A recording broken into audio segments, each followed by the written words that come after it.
മുൻ ധനകാര്യ വകുപ്പ് മന്ത്രിയായിട്ടുള്ള CPIM നേതാവ് ഡോക്ടർ തോമസ് ഐസക്കിന് വീണ്ടും നോട്ടീസ് ലഭിച്ചു എന്നതാണ്. 12-ാം തീയതി ഹാജരാകണം എന്നതാണ് ലഭിക്കുന്ന വിവരം. അദ്ദേഹം തന്നെ ഇത് സംബന്ധിച്ച് കൈരളി ന്യൂസിനോട് പ്രതികരിക്കും. പക്ഷേ ഇപ്പോൾ വീണ്ടും ഒരു നോട്ടീസ് വാർത്തകൾ പ്രചരിപ്പിക്കുന്നുണ്ട്. എന്താണ് നോട്ടീസിലെ വിശദാംശങ്ങൾ എന്തൊക്കെയാണ്? 1.5 വർഷം മുമ്പാ ED നമ്മുടെ പുറകെ കൂടിയത്. ഒരു അന്വേഷണ ഏജൻസി നമ്മളെ വിളിപ്പിച്ചാൽ പോയി കാര്യം പറയുന്നതിന് അഭിമാന പ്രശ്നമൊന്നും തോന്നേണ്ട കാര്യമില്ല. ഞാൻ ആദ്യം പ്രതികരിച്ചത് അങ്ങനെയാണ്. എന്നാൽ ആ നോട്ടീസ് വന്നപ്പോഴോ നമ്മെക്കുറിച്ചുള്ള എല്ലാ വിവരവും അവർക്കറിയാം. എന്തിന്? ഇതൊരു ചോദ്യമല്ലേ? ഒരു പൗരൻ എന്നുള്ള നിലയിൽ നമുക്ക് ചില മൗലിക അവകാശങ്ങളുണ്ട്. സ്വകാര്യതയുടെ അവകാശത്തിലൊന്നാണ്. അപ്പം അത് അന്വേഷിക്കുന്നതിന് മുമ്പ്, തിരയുന്നതിന് മുമ്പ് എന്തിനു വേണ്ടി ഇവയെല്ലാം? അതാണ് ഞാൻ കോടതി ചോദ്യം ചെയ്തത്. കോടതി വളരെ കൃത്യമായിട്ട് ഇങ്ങനെ വട്ടം ചുറ്റിയുള്ള എൻക്വയറി ഒന്നും നടത്താൻ നിങ്ങൾക്ക് അവകാശമില്ല എന്ന് കൃത്യമായിട്ടങ്ങ് പറഞ്ഞു. ഒരു ചോദ്യം കോടതി ചോദിച്ചു, എന്തിനാ ഇത്? 1.5 വർഷം എടുത്ത് ഇടിക്കുന്നതിന് മറുപടി കൊടുക്കാനായിട്ട്. ഇപ്പോൾ ഇതിൽ മറുപടിയിലുണ്ട് ഇവിടുത്തെ മസാല ബോണ്ടിൻ്റെ അന്വേഷണം. കോടതിയിൽ കഴിഞ്ഞ ഒരു മാസം മുമ്പ് പറഞ്ഞത് അന്വേഷിച്ചിട്ട് എന്താണ് അന്വേഷിക്കുന്നത് അപ്പോഴും കൃത്യമായിട്ട് പറഞ്ഞില്ല. ഇപ്പം ഇതിൽ പറഞ്ഞിട്ടുണ്ട്. നമ്മുടെ ഉത്തരങ്ങൾ വളരെ ലളിതമാണ് കേട്ടോ. ഇത് സംബന്ധിച്ചിട്ടുള്ള അധികാരി എന്ന് പറയുന്നത് റിസർവ് ബാങ്കാണ്.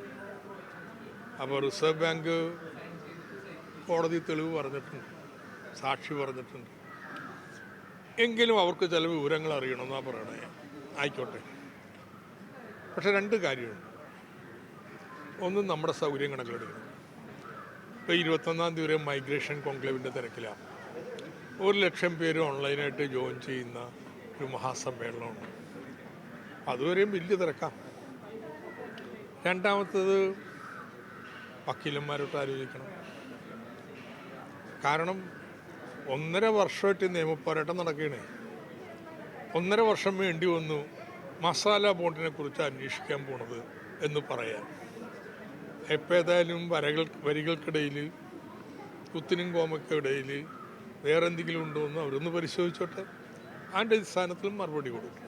നമ്മൾ ആദ്യഘട്ടത്തിൽ 1.5 വർഷത്തിൻ്റെ കോടതി വ്യവഹാരം, അതിനുശേഷം ഇപ്പോൾ മാഷ് പറഞ്ഞതുപോലെ മസാല ബോണ്ടിനെ കുറിച്ചാണ് അന്വേഷണം എന്തെങ്കിലും ഇപ്പോൾ EDക്ക് പറയേണ്ടി വന്നു. അപ്പോൾ കേന്ദ്ര ഏജൻസികൾ, CBI ആകട്ടെ, NIA ആകട്ടെ, ED ആകട്ടെ, എല്ലാ ഏജൻസികളെയും കേന്ദ്ര സർക്കാർ ഇത്തരം രാഷ്ട്രീയ എതിരാളികളെ രാഷ്ട്രീയപരമായി ആക്രമിക്കാൻ ഉപയോഗിക്കുന്നു എന്നതാണ് CPIMൻ്റെ നേരത്തെ ആരോപണം. ഇപ്പോൾ ഈ നോട്ടീസ് കൂടി വരുമ്പോൾ മാഷ് എങ്ങനെയാണ് ഇതിനെ വിലയിരുത്തുന്നത്?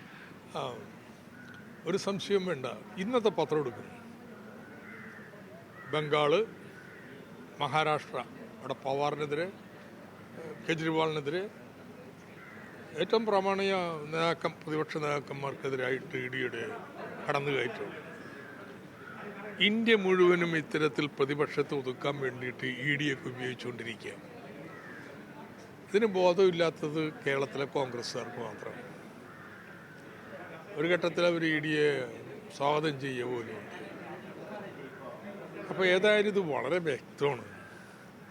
മോഡിയുടെ രാഷ്ട്രീയ നീക്കമാണ്.